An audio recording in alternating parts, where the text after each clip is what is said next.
O pastor José perguntou se vocês têm alguma dúvida, né?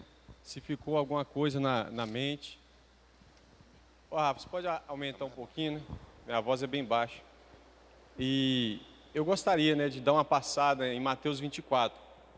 Lá é... E aí, se caso surgir dúvidas, aí seria bom que os irmãos deixassem isso. Aí, Rafa, pode baixar um pouquinho agora para não prejudicar o áudio. Eu queria pedir a você que não fique com vergonha, né? Às vezes você ficou com uma certa dúvida. Ô pastor, mas e aquele caso, e naquela situação? Aí seria bom você se manifestar. Mas eu gostaria de falar principalmente esse principal sermão, porque é quando o próprio Jesus explica para os seus discípulos em relação do fim. Mateus 24, amém?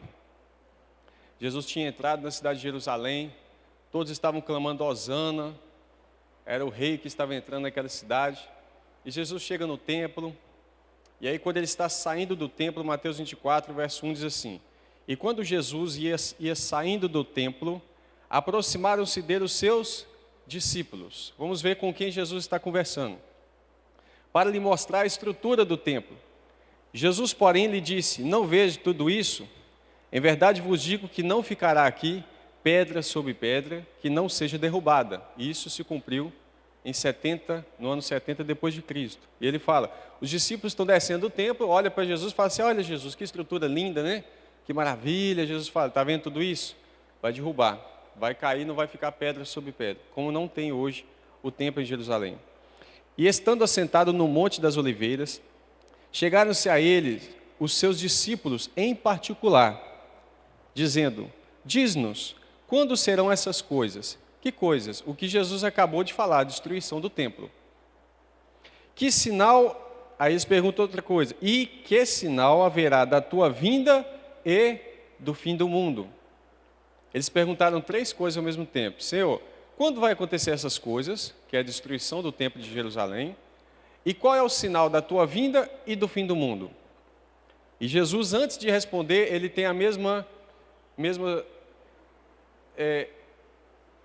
cautela que Paulo tem, quando Paulo vai falar a respeito da vinda do Senhor. Ele fala assim: Jesus respondendo disse-lhes: acautelai-vos. O que é cautela? É cuidado, né? Que ninguém vos engane. Aí agora ele começa a explicar. Porque muitos virão em meu nome dizendo eu sou o Cristo. A palavra aqui é a mesma que ungido. E enganarão a muitos. E ouvireis de guerra e de rumores de guerras. Olhai e não vos assusteis, porque é necessário que isso tudo aconteça, mas ainda não é o fim. Guerras, rumores de guerras, não é o fim. Porquanto se levantará nação contra nação, reino contra reino, e haverá fomes, pestes e terremotos em vários lugares. Irmãos, nação contra nação, reino contra reino se levantariam. Obviamente, Jesus não estava falando que aqueles discípulos estariam presentes nesses momentos, mas quem eles representam? A igreja, que somos nós. Já se levantou nação contra nação, sim ou não? Primeira Guerra Mundial, Segunda Guerra Mundial, e antes disso, várias nações contra as nações. Mas todas essas coisas, é o fim? Não, são o princípio de dores. Então, com quem Jesus está conversando? Com os discípulos. Então entregarão vocês, vos hão de entregar para serem torturados e mortos. E sereis odiados de todos os povos por causa do meu nome. Quem carrega o nome de Cristo são os cristãos. E serão odiados. Nesse tempo, muitos serão escandalizados e trairão uns aos outros, e uns aos outros se odiarão.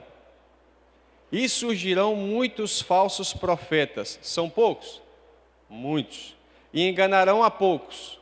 Não, enganarão a muitos. Por isso Jesus já começa a falar: cautelai-vos que ninguém vos engane. E por se multiplicar a iniquidade. O que é iniquidade? O pecado. O amor de muitos se esfriará. Não de todos, de muitos.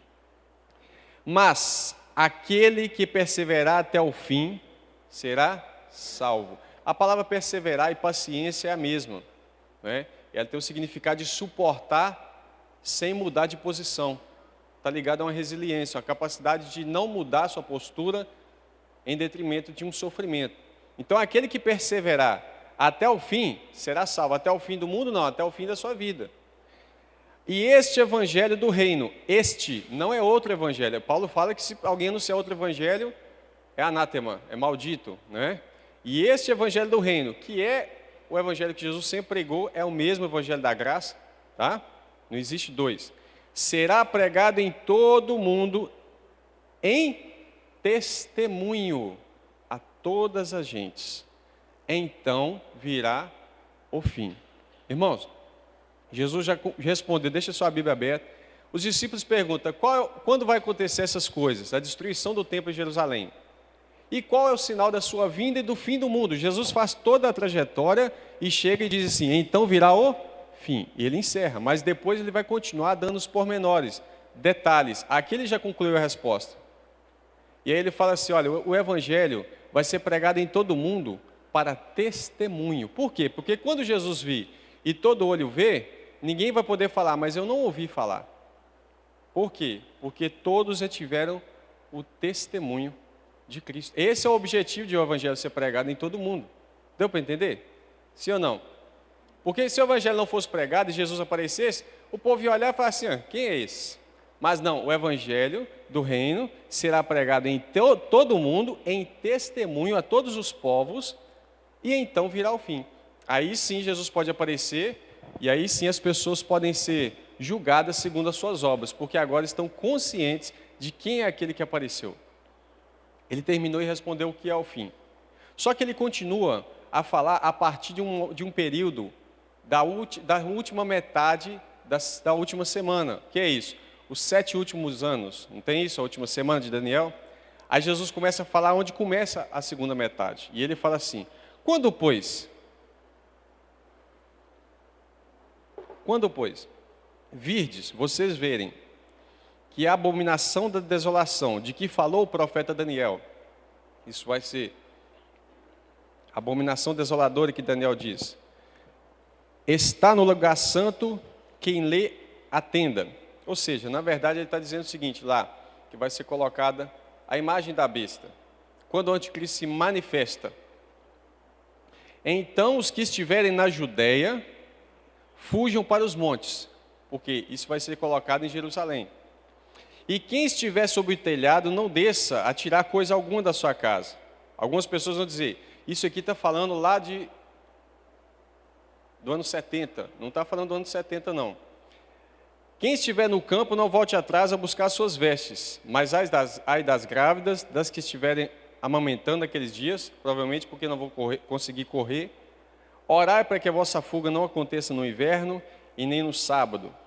Porque haverá então grande tribulação, ou talvez a sua tradução está aflição, é a mesma palavra, como nunca houve desde o princípio do mundo até agora, e nem tampouco há de haver. Aqui Jesus está falando, quando você vê a abominação desoladora, fuja porque iniciou a grande perseguição, a grande tribulação, como nunca houve, e nem vai haver outra, evidentemente. No verso 21, fica com esse verso guardado na cabeça. Jesus está falando do contexto da grande tribulação. Então foge, corre, quem estiver na Judéia. E se aqueles dias não fossem abreviados, nenhuma carne se salvaria, morreriam todos. Mas por causa dos escolhidos, serão abreviados aqueles dias. Talvez você fale, pastor, os escolhidos aí é o povo judeu. Nós vamos ver que não é. Nós somos a nação eleita, o povo, a nação santa, o povo escolhido, né? Você o tempo todo canta que você é escolhido de Deus, mas nesse momento aqui nós às vezes tentamos colocar que não é a igreja que é escolhida, somos nós que somos escolhidos. Então se alguém vos disser, eis que o Cristo está ali, né, ou aqui, não deis crédito, porque surgirão falsos cristos e falsos profetas e farão tão grandes sinais e prodígios, que se possível fora, enganariam até os escolhidos. Eis que vos tenho predito. O que Jesus está dizendo? Olha, eu já estou avisando, já estou predizendo Vocês já estão avisados. Portanto, se vos disserem que ele está no deserto, não saiam. Eis que ele está no interior da casa, também não acreditem. Porque assim como o relâmpago sai do oriente e se mostra até o ocidente, assim será também a vinda do Filho do Homem. O que ele está dizendo? Se falarem que ele está dentro de casa, não vai. Se falar que ele está em qualquer lugar, não vai procurar ele, porque vai ser evidente. Como é um relâmpago que sai de lá, do oriente, e se mostra até o ocidente, assim será o Filho do Homem na sua vinda. Então, no período da grande tribulação, muitas pessoas vão começar a tentar enganar o povo, falando que Jesus está ali, ou ele está lá, para que as pessoas vão lá até Jesus. E vão surgir muitos falsos cristos. E Jesus fala, eu já vos tenho predito, eu já estou avisando. Então não vai me procurar, porque eu vou me mostrar. Deu para entender? Sim ou não? Alguma dúvida? Verso 29. Então, e logo depois da tribulação daqueles dias, que é do verso 21 que ele está tratando, o sol escurecerá, a lua não dará sua luz, as estrelas cairão do céu e as potências do céu serão abaladas. Só uma pergunta, se o sol escurecer, a lua não der sua luz e as estrelas não estão no céu, o céu fica claro ou escuro? E de repente vem um relâmpago, como um relâmpago, um brilho, a glória de Cristo como um relâmpago. Tem como não ver? Não. Por isso que ele está dando o cenário da vinda. Ele fala, o sol vai escurecer, a lua não vai dar luz, para que a glória seja só dele. Nem o sol, nem a lua, nem a estrela vai roubar o brilho de Cristo.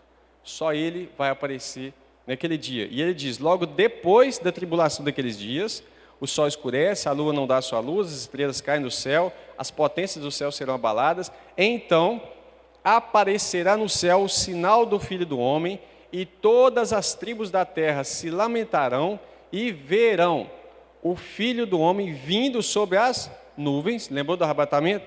Do céu, com poder e grande glória. A expressão glória é brilho.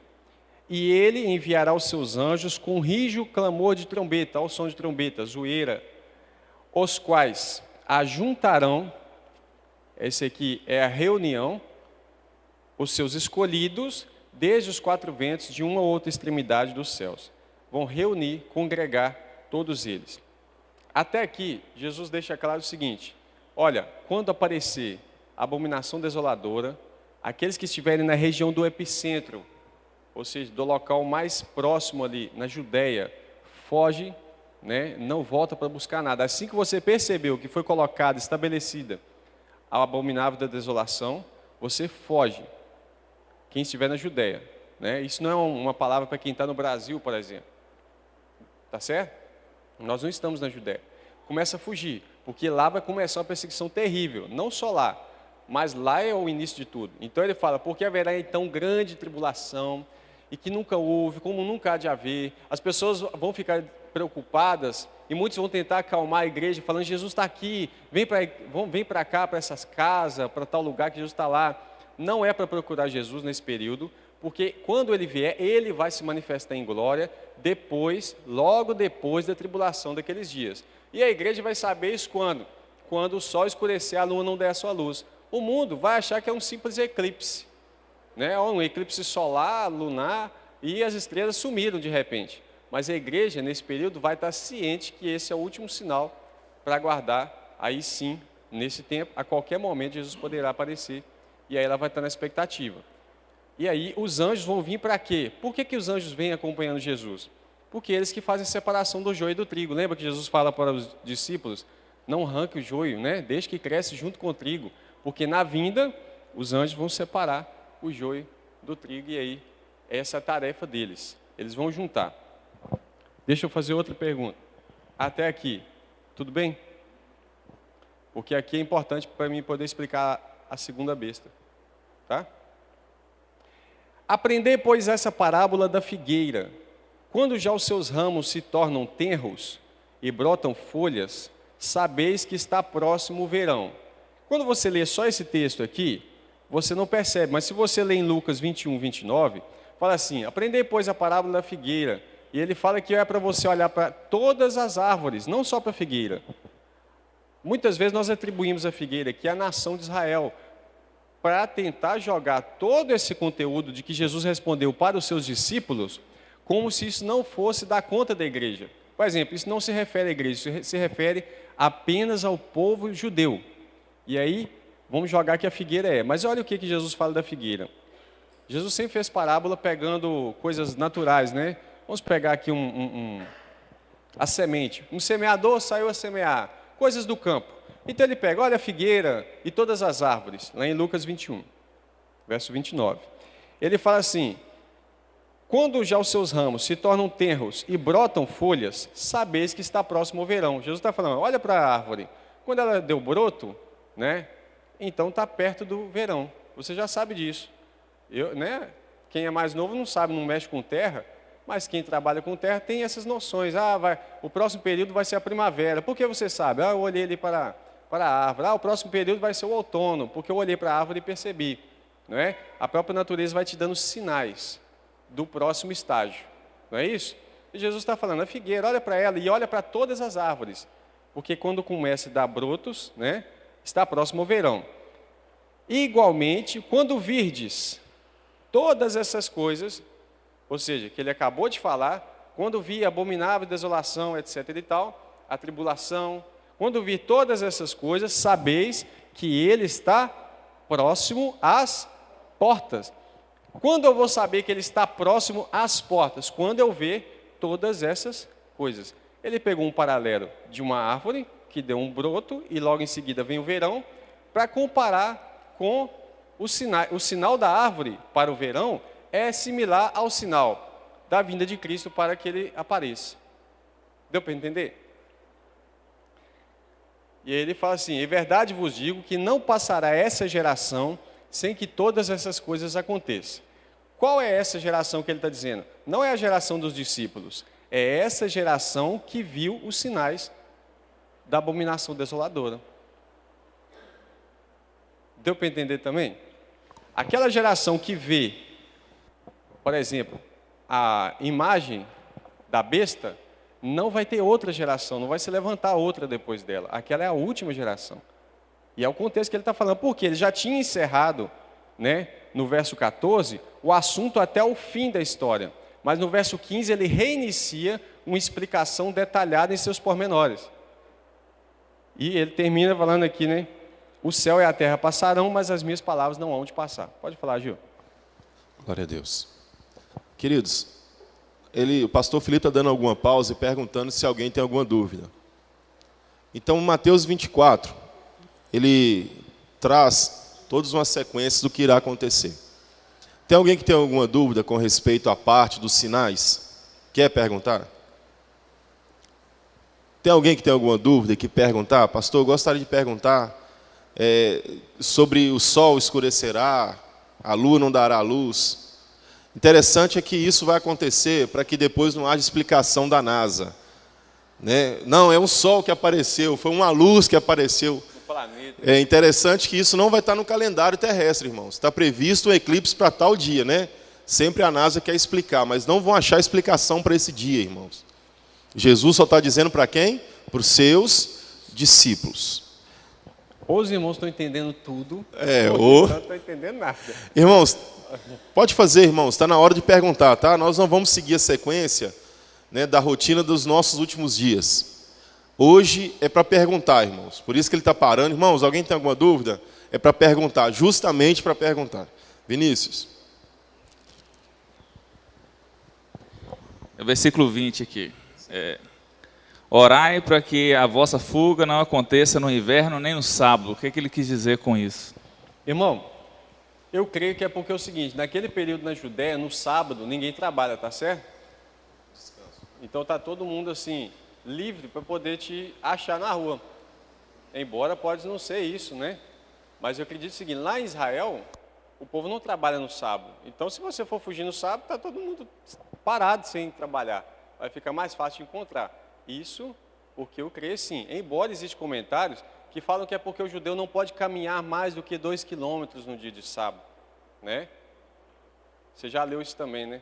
Então, mas eu acredito que está mais ligado à questão de ser encontrado. Porque imagina, todo mundo, uma nação inteira parada, digamos no Brasil, um feriado. No feriado, todo mundo está fácil de te achar, né? Então eu creio que está ligado a isso. Mas o interessante nesse texto, que está dizendo, orai para que a vossa fuga não aconteça no inverno e nem no sábado. Então, nessa questão, a gente pode pensar que se nós orarmos, Deus pode mudar o dia da volta de Cristo? Aí, me pegou, rapaz. Não é isso? Eu estava esperando. Não é isso, irmãos? A gente pode orar, e se eu orar e pedir, porque realmente quando eu fiz uma exegese desse texto, está dizendo assim, vocês podem pedir a Deus.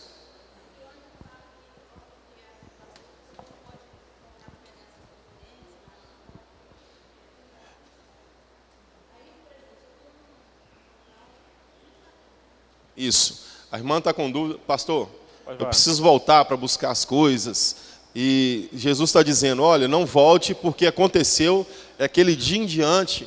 Aquele dia em diante. Explica sobre isso, pastor Felipe. De voltar para buscar as coisas. Ah, sim. É porque a fuga vai precisar ser rápida, né? Por exemplo, imagina que você percebeu que a abominação desoladora já foi estabelecida. Não volta para dentro de casa. A fuga tem que ser imediata. Porque não vai dar tempo de ficar procurando as coisas. Ah, eu vou levar aqui meu pente, meu documento, vou levar... Não, quem está no telhado já desce e foge. Ficou sabendo, assim que soube da notícia, foge.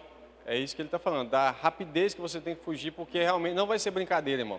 Quando a Bíblia fala que ali vai haver uma grande tribulação, perseguição muito grande, vai começar pelo menos ali, então é porque realmente precisa fugir aqueles que estão ali. Pode falar, irmão. Deixa a irmã lá falar. Para que eles não sejam... Só essa parte. De todos pegos. Por exemplo, na grande tribulação, não são todos os crentes que vão ser torturados e mortos. Evidentemente que não. Por isso a Bíblia fala que foi abreviados aqueles dias, porque senão não salvaria nenhuma carne, né? Ou seja, ninguém estaria vivo para a vinda. E Paulo fala, nós os que ficarmos vivos para a vinda do Senhor. Não é todos que vão passar por isso, né? Evidentemente que não.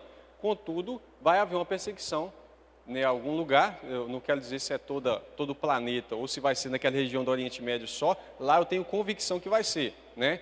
Eu só não sei dizer se ela vai estender em todo mundo, vai ter essa capacidade de se estender em todo mundo. O que Jesus fala é o seguinte, o que ele revela é que quem estiver naquela região ali precisa fugir rápido e Deus vai achar um lugar para esconder eles, para guardá-los, tá?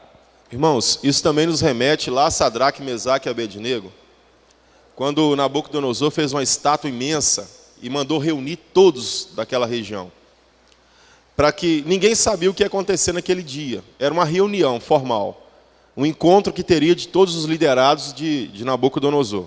E quando Nabucodonosor, eles chegam ali, irmãos, Nabucodonosor então determina uma ordem, que quem não adorasse aquela imagem seria o quê? Seria morto.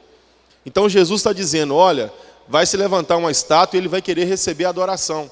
Se vocês ouvirem isso, não vão para essa reunião, fujam. Porque essa reunião é uma pegadinha, irmãos. Exato. Vamos colocar nessa questão. É uma pegadinha para que quem for vai ter que adorar, que se não adorar vai ser morto.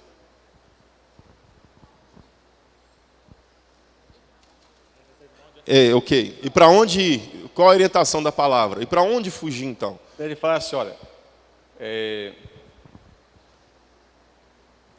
Só lembrando que isso vai acontecer na região de Jerusalém, irmãos. Fujam tá? para, o verso 16, fujam para os montes. Achou aí? Por que fugir para o monte, irmãos? Porque do monte você tem uma visão mais ampla, não é? Você consegue enxergar o que está acontecendo embaixo. Acredito que sim. Mais alguém tem alguma pergunta? Aí ninguém te pergunta. É isso também, essa mesma pergunta? Lá,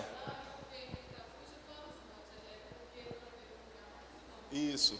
Porque do lugar mais alto a pessoa consegue enxergar lá embaixo, né? O que está acontecendo. Raildo.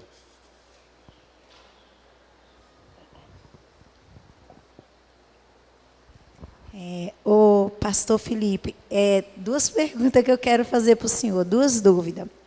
O versículo 28 de Mateus 24 diz, pois onde estiver o cadáver, aí se ajuntarão as aves, né? As águias. Aí eu tenho uma dúvida, né, do que significa esse versículo, sempre tive curiosidade. E outro versículo que eu queria perguntar para o senhor, eu sou curiosa mesmo, tá? É no livro de Apocalipse, né, que eu ia perguntar ela para o senhor, onde fala Oh, Jesus, separei. Da mulher lá que o dragão persegue, é que eu separei aqui, misturei tudo aqui agora. Aí que fala assim que ela foge, o dragão lança a cauda. Eu queria que o senhor me explicasse o que é aquela mulher que dá a luz, né? E ela é perseguida e ela foge, né? É esse versículo que eu queria que o senhor me explicasse, por favor. Obrigada. Tá certo. Bem, esse verso 28, você percebeu que eu pulei ele, não percebeu? Porque iria atrapalhar o contexto lá, porque eu iria ter que fazer justamente uma pausa para voltar nele. Mas foi bom que eu já concluí o assunto, agora não tem problema. Quando fala onde estiver o cadáver, aí se juntará as águias, isso me remete à vinda de Cristo, e aí quando ele termina a sua descida, lá em Apocalipse 19, verso 17, tá ok? Que vai falar assim: vi um anjo que estava no sol e clamou, isso quando o cavaleiro do cavalo branco está descendo, já. Um anjo que estava no sol clamou com grande voz, dizendo a todas as aves que voavam no meio do céu: vinde, ajuntai-vos à ceia do grande Deus, para que comais a carne dos reis, a carne dos tribunos, a carne dos fortes, a carne dos cavalos e dos que sobre eles se assentam, e a carne dos homens, e livres, e servos, e pequenos e grandes. Aí, quando eu pego o contexto da vinda de Cristo, o único momento que eu vejo essa expressão ligada a cadáver e a ave é aqui em Apocalipse 19. Tá certo? Quanto à mulher de Apocalipse 12, esse é um texto tão complicado. Por quê? Isso. O que eu disse lá, né? Tá ligado? Agora, quanto à mulher, ela tem vários símbolos. Ela, ao mesmo tempo que ela representa Maria, ela que deu a luz ao menino, né? Ela representa Israel e ela representa a igreja em determinados momentos. Então, por exemplo, quando você começa a pegar a figura lá, ó, Apocalipse 12, verso 1. E viu-se um grande sinal no céu. É uma visão que João está tendo. Uma mulher vestida do sol e tendo a lua debaixo dos seus pés, uma coroa e 12 estrelas na sua cabeça. Essa primeira parte aqui, você vai lembrar do sonho de José, lembra dele? Que José sonhou que o sol, a lua e 11 estrelas, porque ele era a 12ª, né? As 11 estrelas estavam ali. Essa visão está ligada à visão das 12 tribos de Israel, né? Ao pai, à mãe e as 12 tribos. E essa mulher está vestida com isso, está vestida com toda essa promessa que vem das tribos, né? Que recai sobre a igreja no fim dos tempos. E aqui, irmã, ela começa a falar, por exemplo, e deu uma luz a um filho. Olha, aqui no verso 5, está falando da Maria, literalmente da mãe de Cristo, né? Mas só que essa mulher vai mudando de figura ao longo do tempo. E quando ela fala, por exemplo, de uma parte que vai ser protegida no deserto e uma parte que vai ser perseguida, está falando justamente dessas duas características. Uma parte do povo que vai morrer e vai ressuscitar na vinda também, vai morrer durante a grande tribulação, e uma parte que vai ser guardada durante a grande tribulação. Guardada é protegida, né? Que não vai ter sua vida preservada. Deu para entender? Amém, irmãos? Sobre Mateus 24, depois eu gostaria de concluir. Só mais uma coisa, tem mais alguma pergunta? Então posso continuar aqui? Mais alguma pergunta, irmãos? Mais alguma pergunta? Deu para esclarecer as dúvidas? Deu para esclarecer algumas dúvidas? Que são várias? Então tá bom. Vamos seguir qualquer coisa, irmãos. O pastor Felipe vai dar essa pausa, a gente volta aí. Tá? E vamos passando os assuntos. Houve uma pergunta só a respeito do milênio. Não vamos falar hoje do milênio. É muita coisa. Vai desnortear muito. Né? Senão vai sair muito fora. O milênio seria uma oportunidade boa para o pessoal do Rio de Janeiro vir, né? Tá certo. Irmãos, até aqui, Jesus já deu a resposta que os discípulos queriam. Jesus, qual é o sinal da sua vinda e do fim do mundo? Jesus fala até o verso 14, então será o fim. A partir do verso 15, ele retoma uma explicação detalhada da segunda metade da semana, que é quando começa a grande tribulação, não é 7 anos, mas é 3 anos e meio. É a partir desse momento que começa a grande tribulação, a qual Jesus diz, né? Quando colocar a abominação desoladora, então começa essa perseguição. A partir de então, Jesus fala e ele já diz todos os sinais e fala assim, olha, quando você vê uma árvore dando brotos, é porque a próxima estação será o verão. Então, quando você vê acontecer todas essas coisas, que ele acabou de dizer, que é a abominação desoladora, uma grande perseguição, então vocês já sabem que está próximo às portas, a vinda de Cristo. Então, quando? Nesse período você vai saber, tá certo? Por isso, ele fala assim, ele fala assim, que quando vir todas essas coisas, sabeis que ele está próximo às portas. Verso 36. Mas daquele dia e hora exata, o dia e hora, ninguém sabe, nem os anjos do céu, mas unicamente meu Pai. E como foi nos dias de Noé, assim será também a vinda do Filho do Homem. Quando ele fala que o dia e hora ninguém sabe, na minha Bíblia tem uma divisão, não tem aqueles, entre os versículos, não tem aquelas explicações? Acabou fazendo a separação, né? E aí acaba dando a impressão que são dois assuntos diferentes, mas não é. O capítulo não foi escrito com separações, é um texto inteiro. Jesus está continuando o assunto, ele fala, quando você vê isso aqui, então você já sabe que está à porta, mas o dia e a hora ninguém sabe. Ele está falando o seguinte, ele não está falando assim para nós agora, o dia e a hora ninguém sabe. Porque primeiro precisa acontecer os sinais. E aí depois disso, aconteceu os sinais, então é agora? Não. Aconteceu o sinal, digamos que ficou um breu, ficou tudo escuro. É agora? Não, você não sabe a hora certa. Você não vai saber. Embora você já tenha todos os sinais, agora sim você precisa ficar alerta, porque então, a qualquer momento, pode aparecer. Aí ele fala, porque como foi nos dias de Noé, também será a vinda do Filho do Homem. Como é que foi nos dias de Noé? Casavam-se, davam-se casamento. Casar é pecado? Não. Mas o que ele está falando? Ele está falando da promiscuidade, da sexualidade ilícita. As pessoas estão tendo relações assim, né? Imagina, no dia de hoje, como já é, né? Ficou, eu vou ficar, né? Fica com um, fica com outro, casando-se e dando-se em casamento, se entregando num relacionamento. Até o dia em que Noé entrou na arca. Então, até aquele dia, acontecia isso. A partir desse momento, não tem mais. E não perceberam até que veio o dilúvio e levou a todos. Assim será também a vinda do Filho do Homem.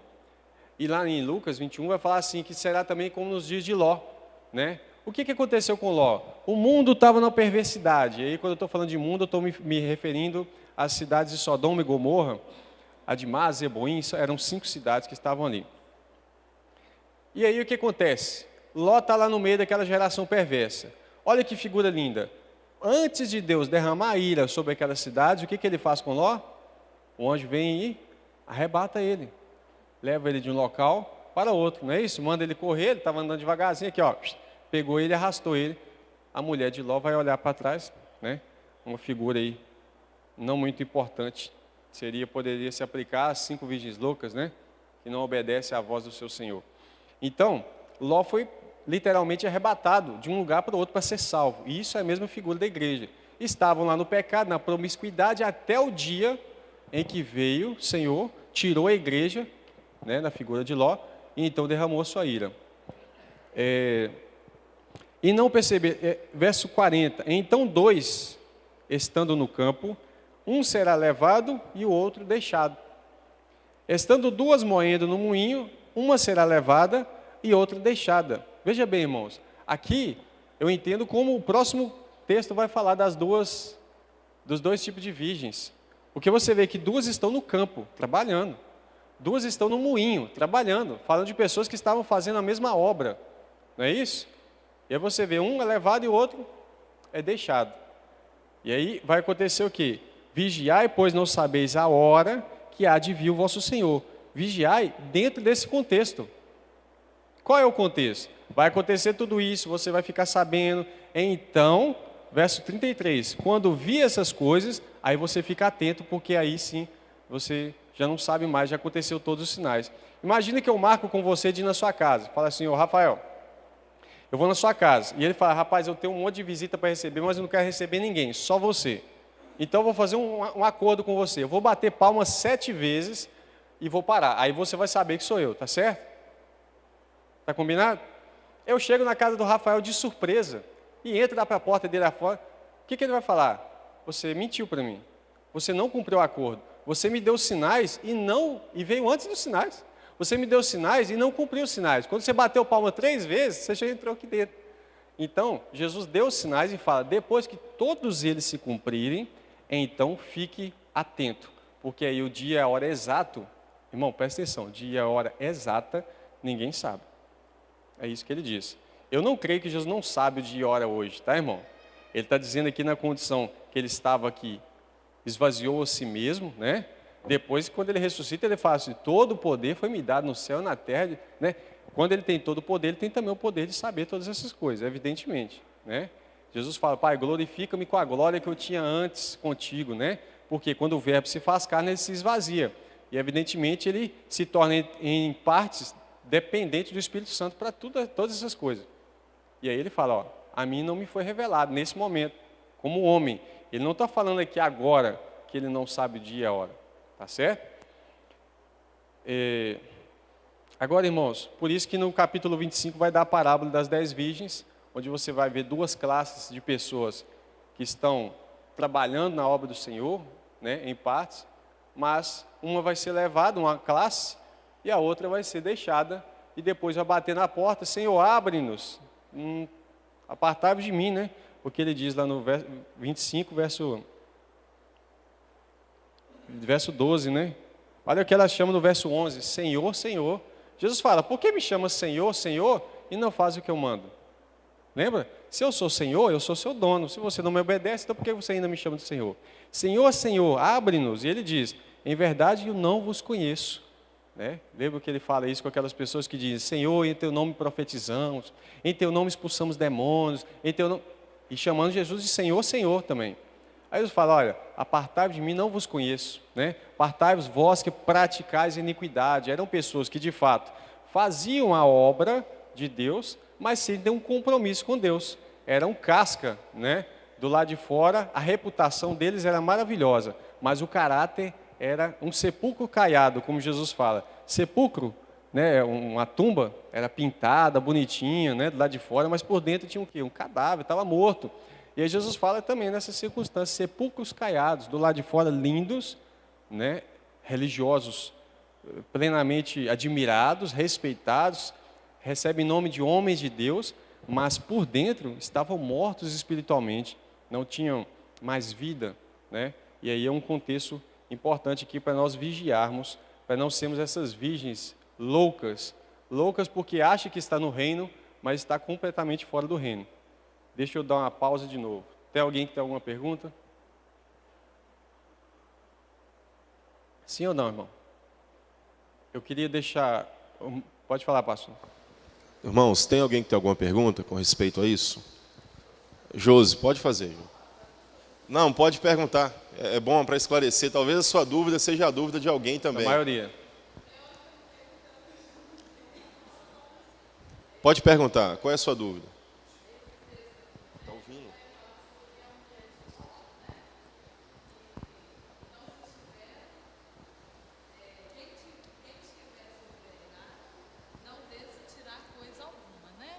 Aí eu lembrei também, antes de eu falar da mulher de Ló, né, que olhou para trás. E ao mesmo tempo eu fico pensando assim, quando Jesus voltar, né, que essas pessoas, algumas pessoas vão estar preparadas, lógico, né, e vai ter chance, por exemplo, eles aqui, nossa... Eu não estou conseguindo elaborar a pergunta, mas na minha mente... Pode ser da maneira mais simples, né? Maneira que você entender. Tipo assim, essas pessoas vão ter oportunidade, por exemplo aqui, fujam para os montes. Algumas pessoas vão poder ter aquela oportunidade de subir, né? Ai, pastor, eu não estou conseguindo elaborar. Eu entendi o que você está dizendo. É o seguinte, subiu a igreja. As pessoas que foram deixadas para trás vão ter uma segunda chance. Isso, não. Não. Por exemplo, quem estiver no campo, não volte para trás para buscar. Então, todas essas pessoas, elas têm aquela oportunidade, né, de ir. Mas algumas pessoas vão ficar pensando, por exemplo, igual a mulher de Ló. algumas pessoas vão ficar pensar, apaixonadas vai com o que pensar no filho, vai pensar nas coisas materiais, entendeu? Todas essas pessoas têm aquela oportunidade, mas algumas pessoas vão ficar assim, apegadas às apegado em alguma coisa e querer voltar e acabar ficando, entendeu? Mais ou menos assim, vai ser um monte de perguntas. Entendi. O que acontece? Interessante é que dentro dessa questão vai caber aquela questão de um vai subir, o outro não vai poder subir. Quer dizer que a salvação é pessoal. É porque essa fuga, ela ocorre bem antes da vinda. Essa fuga ocorre no início da perseguição. Entendeu? Deu para entender? Essa fuga não acontece no dia da vinda. A fuga, quando você vê a imagem da besta estabelecida, vamos dizer assim, fica mais fácil. Então foge de lá, porque vão ter 3 anos e meio, ou seja, tempos e metade de tempo, em que vai haver uma perseguição para que todo mundo adore aquela imagem. Se alguém por acaso ficar e não quiser fugir, ele vai correr o risco de ter que passar pela tortura e morte. Por quê? Se ele não se prostrar diante da imagem, ele vai morrer. Então ele já tendo luz, sabendo que aquele é um sinal para fugir, e não fugir, ele está sendo, em partes, ele está colocando o seu próprio corpo em risco. Ele vai falar assim, então eu estou concordando em ficar, mesmo correndo o risco de não dobrar meu joelho diante da estátua. Ô Josi, interessante, Josi, dentro dessa colocação que você colocou, que você passou, é por isso que Jesus está dando os sinais, e os discípulos estão perguntando. Aí Jesus remete ao dia de Noé, como foi no dia de Noé. Ninguém dava ouvido. Significa distração, as pessoas estão distraídas. Então Jesus está chamando a atenção dos discípulos para prestar atenção nos sinais. Olha, ficam atentos, porque vai acontecer isso. Aí o sol escureceu e a lua não deu força, aí a NASA vai tentar achar uma explicação, os noticiários vai sair. Está acontecendo um eclipse, mas ninguém previa. A gente já está entendendo, Jesus está perto. Então são sinais que vão aparecer. Aí você pensa assim, mas eu não vou poder voltar para ver meus filhos, tentar resgatar alguém. Aí você pensa o seguinte, se os sinais estão acontecendo, eu tenho que estar atento ao quê? Aos sinais. Isso, mas o primeiro ponto aqui que ele está dizendo, que na região que vai acontecer isso é em Jerusalém. Talvez isso chegue uma partícula aqui no Brasil, mas vai ser uma convocação geral, mas isso vai acontecer especialmente aonde? Em Jerusalém. Nós temos que estar atentos, irmãos, aos sinais. Aos sinais. Imagine que eu estou vendo os sinais e não aviso meu filho. Tá certo? Eu estou sendo... A última não, pode fazer. A última. A última. Ô, pastor, é igual a NASA, eles estão programando uma vinda de Jesus falsa. Não sei se você ouviu isso na internet. Vai falar do Brubim. Então, assim, eles estão programando assim, igual a gente acredita em Jesus Cristo, né? Alguns lugares em Maomé. Então, o projeto deles é fazer com que tipo assim, parecer uma imagem de Jesus e os anjos, né? E que nós, assim, muitas pessoas vão ficar despercebidas. Imagina no céu aparecer uma imagem de Jesus. E será que isso tem a ver com o anticristo, com o governo, né? Veja bem, a gente não pode descartar nenhuma hipótese, né? Tecnologia e tal. Só que com a proposta aqui, a gente trazer somente um conteúdo bíblico, eu tenho medo de trazer algum conteúdo que possa estar ligado a um alarme que se faz na internet, que há muitos que querem só cliques e compartilhamentos, etc. E acabam sendo adeptos de uma teoria da conspiração sem muitas provas, né? E aí começam a ter provas em cima de vídeos de outros que foram feitos e etc. e tal. Por exemplo, você está falando do projeto ARP do Brubim, né? Eu não posso vir aqui na frente da igreja e doutrinar a igreja e dar uma palavra definitiva se não for pela palavra, né? Então, nesse caso, eu prefiro me omitir nessa resposta, porque eu não posso ignorar a possibilidade, mas também eu não posso confirmar isso para a congregação, porque a Bíblia fala que se eu acrescentar ou tirar uma palavra do Apocalipse, eu vou ter uma parte das pragas aqui, né? Todas elas. Então, eu não quero cair nessa dificuldade, não. Mas é uma questão do videoconferência, né? Do videoconferência de um governo onde ele estabeleça, pode usar essa ferramenta para aparecer. E pode não usar. Pastor, pode fazer uma pergunta do versículo 3 ao 5. É o seguinte. De Mateus? Mateus 24. 3 ao 5. Estando assentado no Monte das Oliveiras, chegaram-se a ele, aos seus discípulos em particular, dizendo, dize-nos, Quando serão essas coisas e que sinal haverá de virar da tua vinda ao fim do mundo? E Jesus respondendo disse-lhes: acautelai-vos, ninguém vos engane, porque muitos virão em meu nome, dizendo, eu sou o Cristo, e enganarão a muitos. Como que esse personagem irá aparecer para enganar o povo? Veja bem, irmãos, a gente tem, por exemplo, no Brasil, um camarada tipo o Henrique Cristi. Eu não acredito que ele está ligado a esse aqui no sentido literal, porque o Henrique Cristi não... As pessoas que seguem ele sabem que ele não é Jesus, sabe? Tem muitos seguidores, né? Para mim, ele é uma piada de mau gosto. Mas a palavra Cristo aqui, é Messias também, significa ungido. Ah, Jesus Cristo é Jesus ungido. Eu creio que está ligado assim, ó, eu vou estar fazendo a leitura do grego, eu sou ungido, e vai enganar muitos com o nome de ser ungido, de serem apóstolos, pastores, mestres, e usar isso para enganar.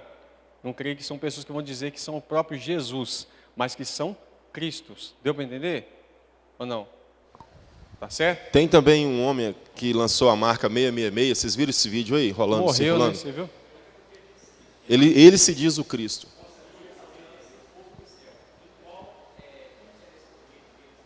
Isso aí. Ele vai... Porque na realidade, irmãos, Jesus está dizendo como que será a vinda dele. Jesus vai vir a essa terra, irmão, com um corpo de homem novamente? Vocês acham que Jesus vai vir?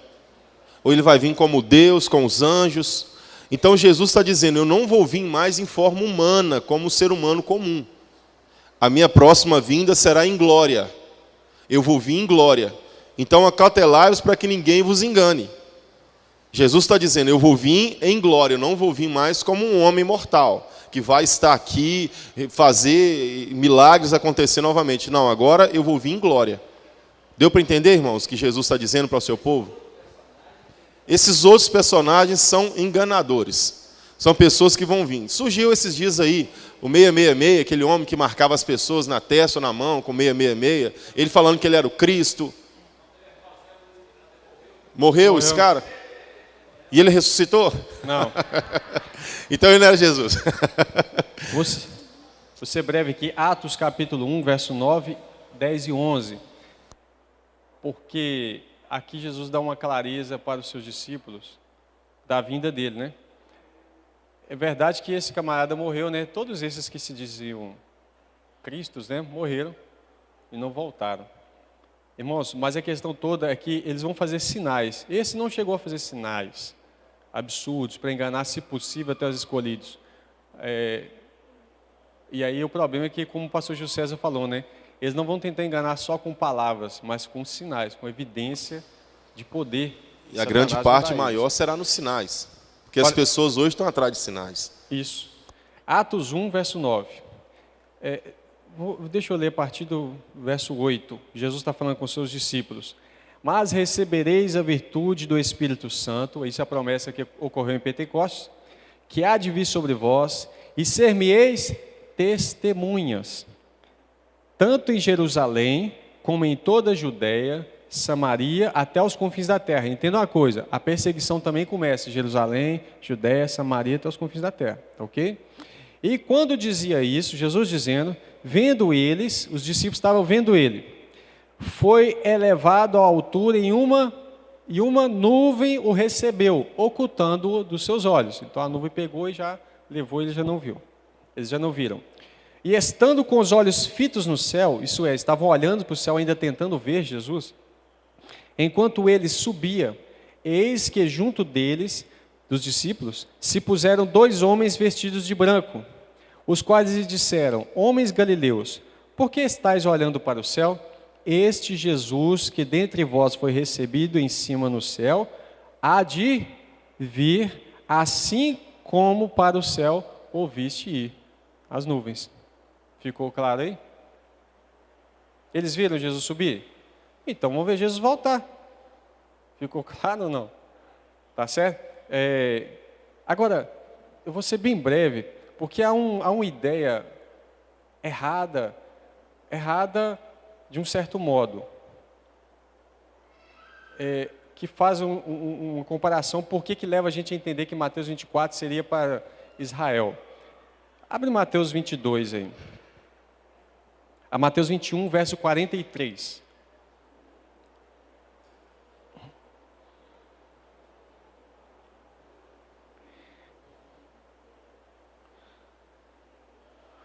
Ok? Acharam? Não deixe de abrir sua Bíblia não, viu?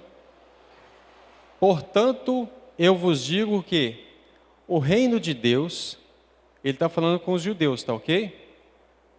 Segundo a carne. Eu estou falando povo, né?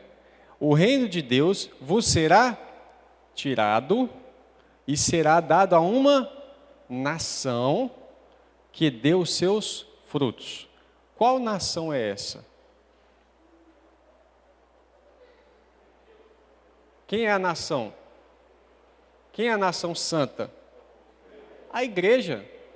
Jesus está falando, olha Israel, povo de Israel, vocês não estão querendo me receber, né? O reino de Deus vai ser tirado de vocês e vai ser dado a uma nação que dê os seus frutos. Deu para entender? Pedro vai dizer, mas vós sois a nação santa, o povo escolhido, a geração eleita. Né? Agora, vamos Mateus capítulo 8.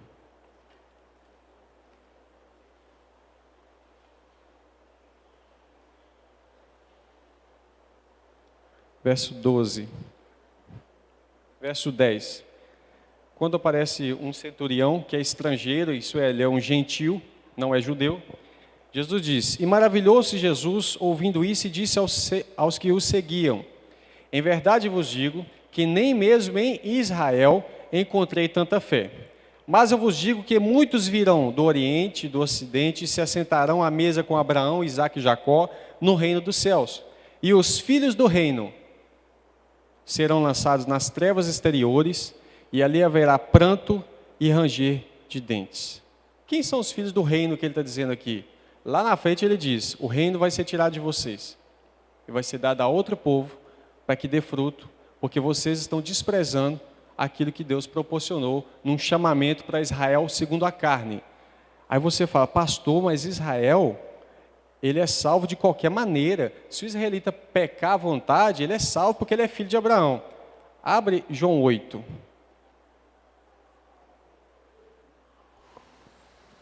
Jesus numa conversa com os judeus, e aí evidentemente, você fala, pastor, mas se um judeu converter a Jesus, ele está salvo. Por isso Paulo fala, por acaso, porventura, Deus rejeitou o seu povo? De modo algum, porque eu sou israelita.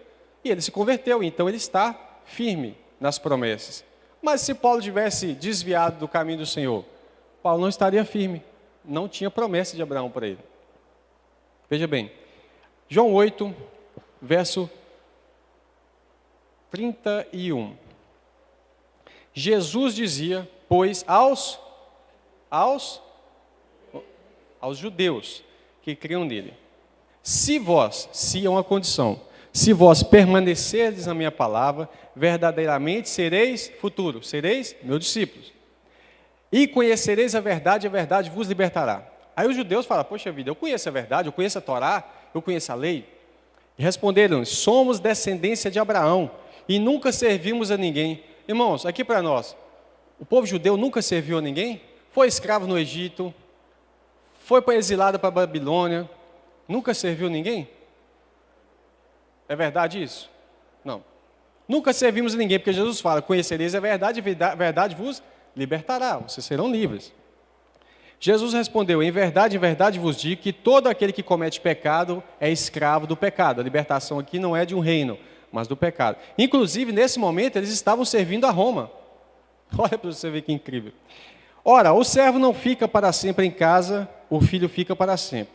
Se, pois, o filho, que é Jesus, vos libertar, verdadeiramente sereis livres. Jesus está falando com o judeu, olha, se eu libertar vocês, vocês então serão livres. Bem sei que sois descendência de Abraão, segundo a carne. Contudo, procurais matar-me, porque a minha palavra não entra em vós. Eu falo o que vi junto do meu pai, e vós fazei o que viste junto do vosso pai. Preste atenção, acompanhe essa leitura, porque talvez ela seja a mais importante que você vai fazer em relação a esse assunto. Jesus fala, eu falo o que eu vi junto do meu pai, mas vocês falam do que vocês viram junto do vosso pai. Ele vai falar que é o diabo. Porque quem vive no pecado é filho do diabo. E ele está falando com judeus, segundo a carne, descendente de Abraão. Responderam e disseram, nosso pai é Abraão. Jesus disse, se fossem filhos de Abraão, fariam as obras de Abraão. Jesus está falando, vocês não são filhos de Abraão. Embora são descendentes, as promessas de Abraão, a herança do filho, não está sobre vocês. Mas agora procurai matar-me a mim, homem que vos tem dito a verdade, e eles não queriam ver a verdade, que de Deus tem ouvido. Abraão não fez isso. Vós fazeis a obra de vosso pai. Disseram, pois, nós não somos nascidos de fornicação, temos um pai que é Deus. Agora eles apelam para a paternidade divina, falam, nós somos filhos de Abraão. Jesus fala, vocês não são. Eles falam, não, nós temos um pai que é Deus. Vamos ver se Jesus confirma isso?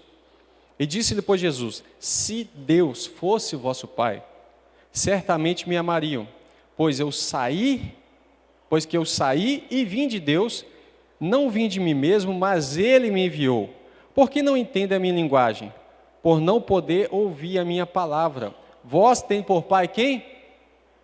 Fala mais alto. Vós tem por pai o diabo. Sabe quem falou isso? Não sou eu, é Jesus. Jesus vira para os judeus segundo a carne, que não queriam deixar a palavra limpar eles, e fala, vocês não são filhos de Abraão, embora eu sei que vocês são descendentes de Abraão segundo a carne, vocês não são filhos. Por quê? Descendentes de Abraão, os ismaelitas também são, os edomitas também são, os midianitas também são. Só que, e os israelitas, que não crerem em Jesus, também são descendentes segundo a carne. Mas para ser filho de Abraão, segundo a promessa, é pela fé em Jesus. Deu para entender? E por isso Jesus fala, eu vou tirar o reino de vocês e vou dar para uma nação que dê fruto. E essa nação é a igreja. Esse estudo é... Isso, eu vou concluir aqui. Por que não entendem a minha linguagem? Por que não podem ouvir a minha palavra? Vós tem por pai o diabo, e querem satisfazer os desejos do vosso pai. Ele foi homicida desde o princípio, e não se firmou na verdade, porque não há verdade nele. Porque profere mentira e fala o que lhe é próprio, porque é mentiroso e pai da mentira.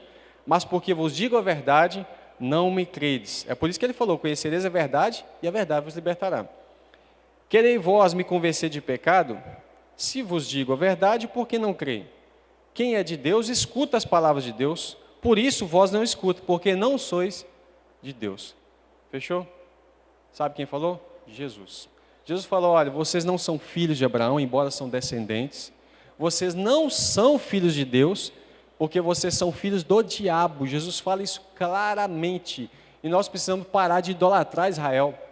Nós não precisamos ser antissemita, como eles acusam quem mostra essa passagem para ele. Vai falar assim, ele é antissemita. Eu não sou sionista e nem antissemita. Eu só sou cristão, no sentido pleno da palavra, ou messiânico, se eles quiserem usar essa palavra. O problema é que muitas vezes vão querer usar a palavra antes de messiânico, vão querer usar judeu messiânico.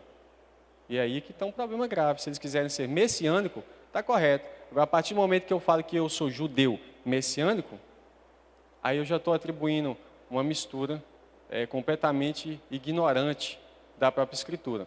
E aqui, irmão, com todo respeito, Jesus fez uma separação clara de que o povo dele é aquele que entra pela fé. Paulo é israelita. Ele é filho do diabo? Não. Paulo creu, não creu? Então, ele é filho de Deus pela fé, filho de Abraão e herdeiro da promessa.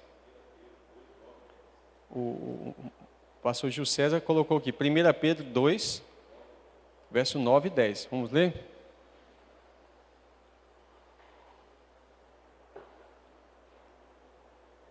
Na verdade, esse texto, se você quiser ler, vem desde o verso 4, tá?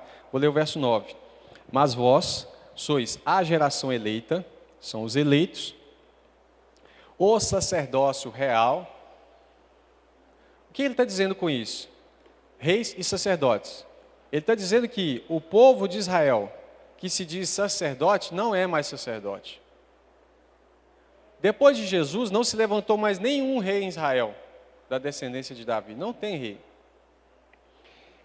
A nação santa, o povo adquirido. Aí você fala, não, mas Israel foi o povo adquirido. É isso que Deus fala lá no Antigo Testamento. Mas quando chega uma nova aliança, eles rejeitam. Para que anuncieis as virtudes daquele que vos chamou das trevas para a sua maravilhosa luz. Vocês, que em outro tempo não eram povo, mas agora são povo. E ele vai para Oséias 1, que não tinham alcançado misericórdia, mas agora alcançaram misericórdia. Irmãos, isso é tão profundo que gastariam dias para estudar isso aqui. Gálatas, né? Isso. Abre lá Gálatas 3, verso 7.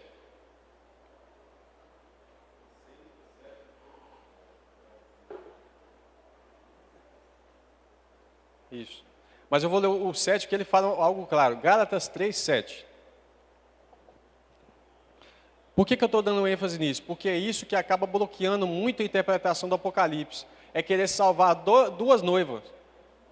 Querer salvar duas esposas. É querer colocar duas e aí começa a querer arrumar etapas para encaixar as duas. Né? Gálatas 3, 7. Sabeis, pois, que os que são da fé são filhos de Abraão. Por isso ele fala, se você crê em mim, então a verdade vos libertará. Mas vocês não creem, então vocês não são filhos de Abraão. Verso 9. De sorte, ou de modo, que os que são da fé são benditos com o crente Abraão. Veja bem as promessas de Deus. Pastor, mas tem promessas para Israel. Verso 16. Ora, as promessas foram feitas a Abraão, verso 16, e a sua descendência, no singular. Não diz, e as descendências, como falando de muitos, mas fala de uma só, e a tua descendência que é Cristo. Quer manter a promessa feita a Abraão? Então, se achega a Jesus Cristo, que a promessa está ligada nele. Deu para entender? Jesus é descendente de Abraão? É, ué, filho de Davi, descendente de, né? Então, veja bem, a promessa foi feita a Abraão e a sua descendência, singular. Não a todos os descendentes, mas ao descendente singular que é Cristo. Por isso, quando eu estou em Cristo, eu sou herdeiro da promessa. Verso 26. Porque todos sois filhos de Deus. Olha, os judeus lá, Jesus falou, vocês não são filhos de Deus porque não creem em mim. Se creem, passa a ser filho. E Jesus explica, porque todos sois filhos de Deus pela fé em Jesus Cristo. A partir do momento que um gentil ou judeu converteu a Cristo, ele é filho de Deus e é filho de Abraão.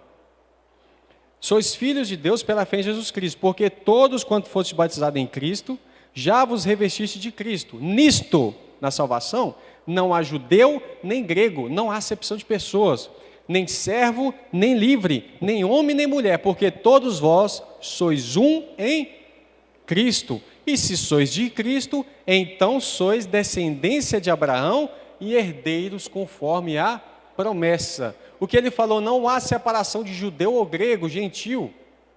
Ele uniu os povos. E para concluir essa explanação, Efésios capítulo 2.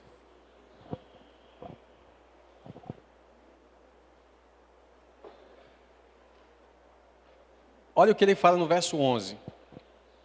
Portanto, lembrai-vos de que vós, ele está falando que o Efésios era um povo gentil, né? Não é um povo judeu. Mas ele fala, vós em outro tempo eram gentios. Se eram, não são mais gentios, tá certo? Segundo a carne, e chamados incircuncisão. O que é circuncisão? Circuncisão é o sinal da aliança com Deus desde Abraão. Agora a circuncisão no coração. Éramos chamados incircuncisos. Lembra que Davi vira para o gigante Golias e fala assim, quem é esse incircunciso que afronta os exércitos do Deus vivo? Ele está falando, quem é esse que não tem aliança com Deus? Não faz parte do povo de Deus. Nós éramos considerados incircuncisos. Feito pelas mãos de homens. E nós éramos chamados gentios. Naquele tempo, estávamos sem Cristo, separados da comunidade de Israel. O que ele está dizendo? Se nós estávamos separados, quer dizer que agora nós não estamos. E estrangeiros, alienados, às alianças da promessa, não tendo esperança e sem Deus no mundo. Mas agora, em Cristo Jesus, vós, a igreja, os gentios, que antes estavam longe, já pelo sangue de Cristo chegaste perto. Porque Ele é a nossa paz, a qual de ambos os povos, judeus e gentios, fez o quê? derrubando a parede da separação que estava no meio. Havia uma barreira entre os judeus e os gentios. O que definia um judeu e um gentio? Era a lei de ordenança. Ele vai falar assim: derrubou a parede da separação que estava no meio, na sua carne desfez a inimizade, isso é, a lei dos mandamentos, que consistia em ordenanças, para criar em si mesmo, dos dois, judeus e gentios, um novo homem, é o corpo de Cristo, fazendo a paz. E pela cruz, reconciliar ambos com Deus em o corpo. Irmãos, Jesus veio reconciliar o gentio com Deus, mas também os judeus com Deus. Ambos precisavam reconciliar com Deus, quer dizer que estavam afastados. Por isso, se um judeu não se converter hoje, ele não foi reconciliado, porque ele é reconciliado a partir do momento que ele se converte. E pela cruz, reconciliar ambos com Deus em um corpo, matando com elas as inimizades. Veja bem, o apóstolo Paulo está dando uma... Vou continuar, verso 18. E por ele, Cristo, ambos, judeus e gentios, temos acesso ao Pai em um mesmo Espírito. A gente só consegue ter acesso ao Pai hoje através do Filho, seja judeu, seja gentio, seja qualquer um. Tá certo? Paulo está explicando para nós um mistério profundo em que os judeus agora estão tendo a comunidade de Israel completada por meio dos gentios que estão se chegando a Cristo. E aí ele vai falar assim no verso 1, olha capítulo 3, verso 1. Por essa causa, eu, Paulo, o prisioneiro de Jesus Cristo, por vós, os gentios. Ó pastor, mas ele acabou de falar que nós não éramos gentios, mas agora ele está fazendo uma separação literal, de carne, não espiritual. E se é que tendes ouvido a dispensação da graça de Deus que me foi dada convosco. Agora preste atenção que profunda essa parte. Como me foi esse mistério? Era um mistério. Acompanhe a leitura. Como me foi esse mistério manifestado pela revelação, como antes há pouco vos escrevi. Ele acabou de escrever que judeus e gentios formaram um povo, formaram um corpo, e agora é uma comunidade só. E ele está revelando um mistério. Por isso, quando vocês lerem, né, podereis compreender, podereis perceber a minha compreensão do mistério de Cristo. Paulo vai revelar agora qual é o mistério de Cristo, o qual nos outros séculos não foi manifestado aos filhos dos homens, como agora, no tempo dele, tem sido revelado pelo Espírito aos seus santos apóstolos e profetas, a saber, qual é o mistério? Que os gentios são co-herdeiros, membros de um mesmo corpo e participantes da promessa em Cristo pelo Evangelho. Amém? Por isso, quando Paulo conclui o livro de Gálatas, capítulo 6, verso 16, ele vai chamar a igreja de Israel de Deus. Porque você não é mais gentio, você não está mais afastado da comunidade de Israel. Mas e o judeu que não creu? Ele não faz parte do Israel de Deus espiritual. Embora ele seja descendência de Abraão, ele deixou o Cristo, que é o único acesso, mediador entre Deus e o Pai, e a Bíblia diz que ele foi quebrado e no lugar dele foi enxertado alguém que creu. Um judeu que creu, que é Paulo, Pedro e vários judeus que se convertem nos dias de hoje. E os gentios entram sendo participantes da promessa, sendo enxertados em Israel, fazendo parte dessa comunidade. E agora nós temos um só povo, um só corpo, e não há duas mulheres de Cristo, duas esposas, duas noivas, só há uma noiva, e a aliança eterna é essa que Cristo restaurou, que ele falou que faria, em Jeremias 31, verso 31, ele fala isso, que vem dias que faria uma aliança nova, né? Com a casa de Israel e com a casa de Judá, e nós entramos participando pela casa de Israel, nós somos participantes das promessas, filhos de Deus, filhos de Abraão, herdeiros da promessa de Deus em Cristo, e eu creio que os irmãos devem ter entendido que não há essa ambiguidade, não há essa dualidade de dois povos coexistindo, sendo povos de Deus, santos e separados e remidos, porque há um povo, seja judeu, seja gentil, nisso não há diferença. Aquele que recebe Jesus, ele faz parte das promessas e da aliança com Deus. Amém? Pastor Gil César, alguém tem alguma pergunta? Deixa eu fazer uma pergunta, né? Ficou clara essa questão de que a igreja é a nação santa e é também o Israel de Deus, e a igreja, e se o judeu converter, ele está salvo, mas se ele não converter, Jesus chama ele de filho do diabo, que ele não está salvo. Ficou claro isso? Eu falo isso porque, irmãos, eu aprendi que um judeu, olha, para mim, desde a minha infância era muito complexo isso. Eu aprendia que um judeu, ele podia fazer o que fosse, que ele estava salvo. É uma espécie de predestinação nacional, né? Podia pecar, podia negar Jesus, podia fazer o que fosse, que ele estava salvo. Isso é uma inverdade bíblica teológica. E eu ensinei isso, é lógico, eu já expliquei isso para os irmãos, né? Cheguei a ensinar isso até que eu fui perceber esses versos e não percebi sozinho. Deus usou pessoas para me instruir, para me ensinar essas coisas, né? E é necessário a igreja entender claramente qual é o mistério de Cristo. Esse mistério que foi revelado é profundo, né? E que Deus abençoe a vida dos irmãos. Eu agradeço ao pastor Jader, pastor presidente dessa igreja, pastor Gil César pelo convite, a paciência dos irmãos, né, de ouvir, de acompanhar a leitura, de ter o coração tão aberto para receber a palavra. E eu estou disponível, né, se os irmãos tiverem alguma dúvida depois, talvez fiquem com vergonha. No final da apostila, na última página, tem o meu telefone, que é um WhatsApp também, e tem o meu e-mail. Se quiser, às vezes, perguntar alguma coisa ali, tá, a gente vai estar de prontidão. Ô, Gil.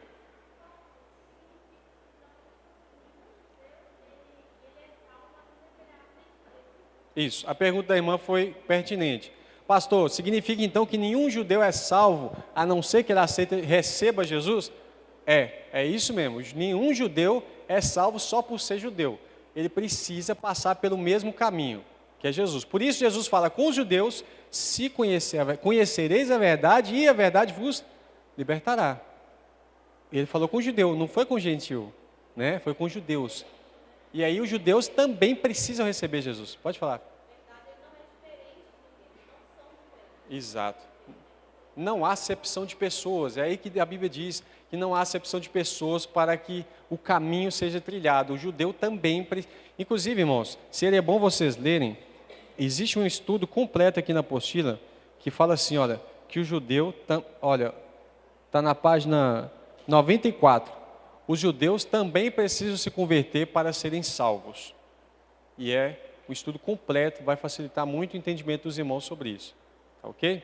Mais alguma pergunta? Hoje eu consegui terminar no horário direitinho, né? Eu agradeço novamente, tá? A paciência dos irmãos e a oportunidade ímpar de participar com vocês aqui nessa igreja.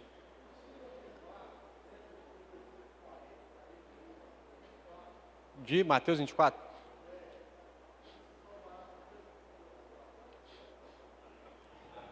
Metade da igreja, né?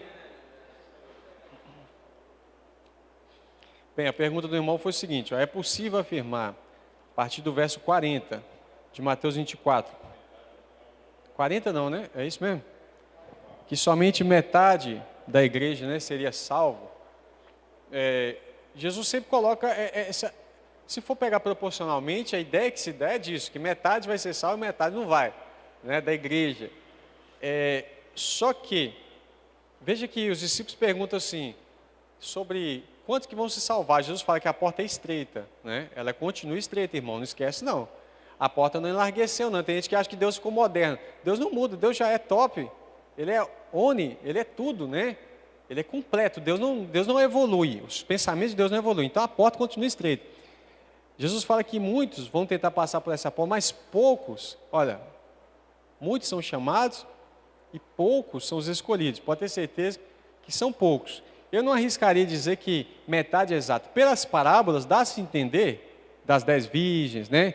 Essa de um será deixado, outro será levado, dá-se a entender que metade da igreja seria salvo. Evidentemente, se você pegar metade da igreja do Brasil, não dá para você falar que metade vai ser salvo, porque não vai. Pode ter certeza. Você fala, por que você está julgando? Pelas práticas. A Bíblia fala que eu não posso julgar pela aparência, mas eu devo julgar segundo a reta justiça de Deus, que é a palavra de Deus. Olhando pela palavra, pela escritura, você vê uma igreja que idolatra mamon. Ela fala em Deus, mas ela quer dinheiro. É isso que a gente vê muitas vezes na igreja, né? É uma igreja que ela se congrega dizendo que é em nome de Deus, mas o que ela busca são as bênçãos de mamon. Então a igreja brasileira pode ter certeza que metade dela não sobe, não. Isso eu tenho certeza absoluta. Agora, quando você olha para a igreja num contexto geral, do outro lado do mundo, você tem a igreja no Oriente, que ela é extremamente fiel. Lá poucos vão se perder. Aqui poucos vão se salvar. Estou falando do dia de hoje. Tá? Vou te dizer do dia de hoje. Por que eu falo isso? Por causa das obras. A Bíblia fala que pelo fruto se conhece a árvore. E o fruto da igreja brasileira é um fruto de vexame, de líderes que têm se corrompido na política, de líderes que têm se vendido por causa de shows, de uma população que adora, né, eventos, mas não querem se aprofundar na palavra de Deus, não gostam de oração, né? Uma igreja que não gosta de orar, a verdade é essa, a igreja no contexto geral do Brasil, que eu conheço muito bem a igreja brasileira, de líderes que se vendem por causa de... Olha, irmãos, eu tenho tido contato, às vezes, com pessoas que eles veem a palavra e falam assim, pastor, mas é verdade, é isso mesmo. Fala assim, então prega isso, irmão. Eu não posso, porque lá numa convenção vão me excluir. Jesus fala, amaram mais a glória dos homens do que a glória de Deus. Isso é se prostituir, meu irmão. A partir do momento que eu tenho consciência da verdade e eu me omito em ensinar a igreja essa verdade, eu estou me prostituindo. Então eu não posso falar que hoje no Brasil seria metade, nem no Oriente, porque no Oriente eu tenho certeza que a maioria vai ser salva, né? E aqui a gente tem certeza, como na igreja americana, que nós somos influenciados pela teologia da prosperidade, teologia de Mamon, a maioria hoje não recebe a salvação. Se você pegar os pais da igreja, você vai sentir vergonha de como era a igreja primitiva e como somos nós. Inclusive, esse estudo todo que eu dei para vocês hoje sobre o seminário do Apocalipse, eu fui buscar referência lá na igreja primitiva. Quem conhece e tem acesso aos pais da igreja vai ver que nunca, na história dos pais da igreja, eles dividiram a vida de Cristo em duas etapas, os dois povos distintos, salvos. Eles não dividiram a primeira ressurreição em duas etapas, nunca fizeram isso. Sempre eles pregaram como está escrito em Mateus 28. E aí, se você quiser conferir, pega os pais da igreja ali, Orígenes, você vai pegar Clemente, Adidaquê, todos os pais da igreja, você vai ver que todos eles testemunham que a vinda de Cristo vai ocorrer depois da tribulação daqueles dias, como está escrito claramente, e nenhum deles vai afirmar uma vinda secreta, como um relâmpago, como um piscar de olhos, porque na Escritura não fala isso. Então, eles tinham essa questão. Tá certo? Irmão Gil, pastor José. Glória a Deus. Queridos, com respeito a Pedro dizendo para nós, nação eleita, eu fiz uma exegese desse texto, e ele está dizendo que é um povo que não é especificamente judeu, mas que são aqueles que aceitaram Jesus como o Senhor da sua vida. E passaram a fazer parte, então, da família de Deus. Quantos aqui aceitaram Jesus como Senhor e Salvador da sua vida? Então você faz parte da família de Deus. Não importa se é judeu, se é servo, se é livre.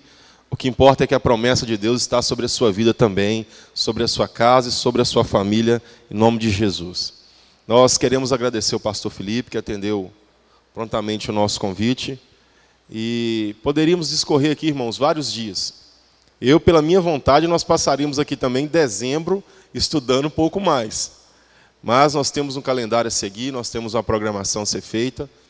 E foi uma proposta do pastor Jader para o ano que vem nós fazermos um internado aqui, né, pastor, na igreja, e de nós ficarmos aqui durante todo o dia, almoçarmos aqui e passarmos o dia todo aqui na igreja. Então, nós vamos sentar depois e estudar essa possibilidade. Isso. Irmãos, então é o seguinte, com respeito à apostila que você adquiriu, não jogue ela fora, não descarte ela, porque, em primeiro lugar, é um estudo revelado, irmão, tem muita coisa profunda. Em segundo lugar, porque o ano que vem nós vamos utilizá-la de novo. Então, o seminário ano que vem vai ser seminário do Apocalipse simplificado, aquilo que não foi dito. Então, vai ser esse tema, seminário do Apocalipse simplificado, aquilo que não foi dito. Aí nós vamos rever, vamos ver e estudar só aquilo que não foi dito. Aí tem os 144 mil, Josué, também, que diz só os 144 mil que vão ser salvos, pastor. Não, não é isso, irmão. É 12 vezes 12 vezes 1000, que é um número incontável, que vai dar os 144 mil. Então, irmãos, guarda a sua apostila com carinho, porque o ano que vem você vai pegar ela de volta e nós vamos estudar aquilo que não foi dito. Amém? Alguém tem alguma pergunta para a gente encerrar? Também quero agradecer o pastor Daí, que veio lá do Inhapim participar com a gente. Ele parece um pouquinho com o pastor Felipe. Mas ele é uma bênção de Deus. E queremos também agradecer os irmãos que estão participando pela internet, irmãos. Aqui nós estamos mexendo ali, porque está sendo enviado isso online. Tem o pastor Rafael que mandou um abraço para você lá do Japão, e está assistindo lá também. Então a internet hoje é uma bênção, irmãos. É uma ferramenta que nós podemos divulgar a palavra para o mundo todo. Então isso foi compartilhado via internet. Tem alguns amigos também lá do trabalho que estão aqui comentando. Então que Deus abençoe também a vida deles pela internet. Pastor Felipe faz um agradecimento ao pastor Rafael, que ajudou também na confecção, na preparação dessa apostila. Amém, irmãos? Vamos então passar ao pastor Jada para a gente encerrar esse mês. Gostaram, irmãos? Existe lá uma indicação, assim, quem gostou dá um joinha, né? Foi bênção? Gostaram? Então, ano que vem tem mais, amém. Em nome de Jesus. Pastor Jada. Amém. Irmãos, graças a Deus. Amém. Amém. Graças a Deus que eu aprendi bastante. As pessoas pensam, o pastor sabe tudo. Sabe nada, irmãos. Sabe nada. A gente tem muita coisa para aprender ainda. Então a gente ali, o pastor falando e fazendo algumas anotações daquilo que a gente tinha dúvida, a gente pegou e fomos abençoados. Mas